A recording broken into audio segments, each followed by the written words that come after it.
Table, बिना टेबलों के हम कैसे बड़ी बड़ी मल्टीप्लाई को करेंगे। लाइक बेटा आपके पास डिजिट आएगा कोई 54 मल्टीप्लाई 52। अब हमारे टीचर कहते हैं अगर हमने इसको एक लाइन में करना है तो हमें 52 की टेबल आनी चाहिए या 54 की टेबल आनी चाहिए। आप भी कहोगे बिल्कुल।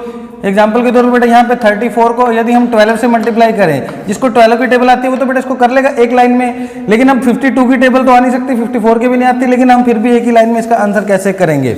पहले मैं आपको सिखाई दूं, लास्ट में आपको स्पीड दिखाएंगे इसमें कितनी हो जाएगी, लेकिन अभी आपको सिखा रहा हूं। इसको आपने करना है बेटा IXI। इट मीन्स क्या है, ये हर बार बेटा आपको लिखने की जरूरत नहीं, आपके माइंड में बैठ जाएगा कि हो क्या रहा है ये IXI। 9 से ज्यादा टेबल बिल्कुल भी नहीं आनी चाहिए, हमें तो बिल्कुल भी नहीं आती है। तो करना क्या है बेटा, यहाँ पे I, इट मीन्स क्या है, ट्रेडिशनल तरीका है आपका। जैसे आप स्टार्ट करते हो सबसे पहले आपका I है, तो I हमारा क्या होगा 4 और 2, इसको ही I कहते हैं। जैसे आप स्टार्ट करते हो, यानी कि बेटा ऊपर 4 लिखा हुआ है समझ लो, नीचे 2 लिखा हुआ है, 2 4 जा, आप यही करते हो। 2 4 जा कितना होता है 8। यहाँ पे सिंगल डिजिट ही लिखना आपने हर बार। मान लो ये होता है बेटा 2 6 जा 12, तो 12 का 2 लिखते बेटा, बाकी कैरी चला जाता। चलो पहला स्टेप बेटा आपका हो चुका है। दूसरा स्टेप क्या है, क्रॉस मल्टीप्लाई, डायगोनल, यानी कि तिरछा बेटा ऐसे करके इनको क्रॉस मल्टीप्लाई करना है। 2 5 जा 10, 5 4 जा 20। इन दोनों को जब आप मल्टीप्लाई करोगे तो साइड में बिल्कुल भी लिखने की जरूरत नहीं आपको 10 और 20, ये माइंड में ही आपकी कैलकुलेशन चलेगी। 10 और 20 कितना हो गया 30।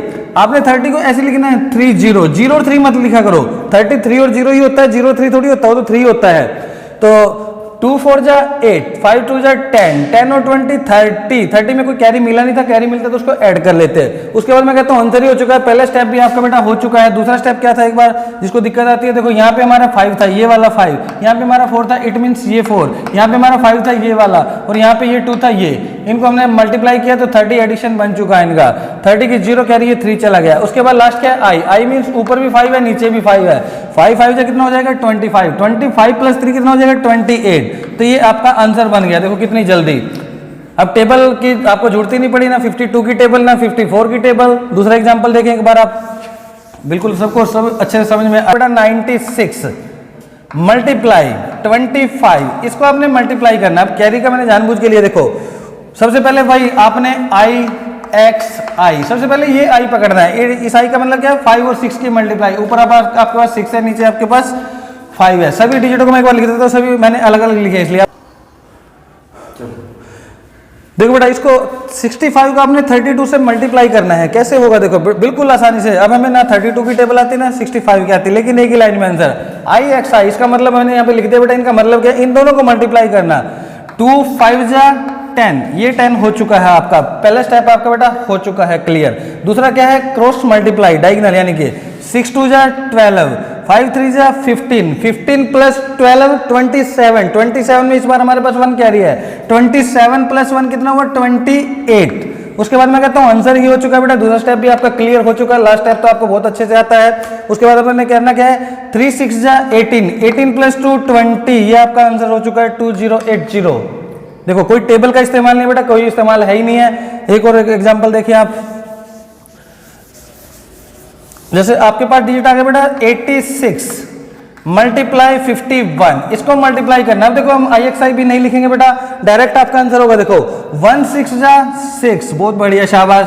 1 8 जा, आपने बेटा आगे से इसको 1 8 जा कहने की जरूरत नहीं है, आपको ये 8 दिखेगा 8, ये आपको 30 दिखेगा, इतनी देर में आपका 38 हो जाएगा। उस 8 को आप यहाँ पे लिखोगे, 3 को आपने माइंड में रखना बेटा, लिखने वाली चीजें छोड़ दो। उसके बाद 5 8 जा 40, 5 8 जा नहीं कहना, 40 दिखेगा आपको। और कैरी कितना था आपके पास 38 में से 3 मिला था आपको, कैरी 3 कैरी था, तो आपका आंसर हो चुका है 4386। दोबारा देखो बेटा 1 6 जा 6, ये कितना है 8, ये कितना है 30, 30 प्लस 8 38, 38 मीन्स 8 यहाँ पे 3 माइंड में, ये कितना है 40, 40 में 3 ऐड किया 43 हो चुका है आपका आंसर। जितने मर्जी आप बेटा इसको मुश्किल डिजिट लेते रहे, आसान डिजिट लेते, जैसे मर्जी करें। वन मोर लास्ट, लाइक बेटा 45 मल्टीप्लाई 62, इसको मल्टीप्लाई करना है। देखो 2 5 जा 10, उसके बाद ये बेटा कितना है 8, ये कितना है 30, 38 प्लस 1 39, 3 चला गया बेटा माइंड में, कभी का 27 हो चुका है। तो समझाने में बेटा कितना टाइम लगता है, 6 4 जा 24 में 3 ऐड कर रहे हैं, तब इसको हम 27 लिख रहे हैं। जबकि बेटा लास्ट में स्पीड इसकी इतनी आ जाती है, आप कैलकुलेटर को भी मार्क कर दोगे बेटा, एकदम से आंसर हो जाएगा डायरेक्ट लिखते ही। ठीक है, आया समझ बेटा। और इसके बारे में कमेंट हमें जरूर देना बेटा, आपको कैसा लगा है ये। फिर इससे भी अच्छे अच्छे वीडियो जो भी आपको इसमें कुछ आपको लगता है कि कुछ चीज़ें अभी गुंजाइश है तो हम उसको भी सुधारने की कोशिश करेंगे। बिल्कुल अच्छे से अच्छे वीडियो आपको मिलते रहेंगे।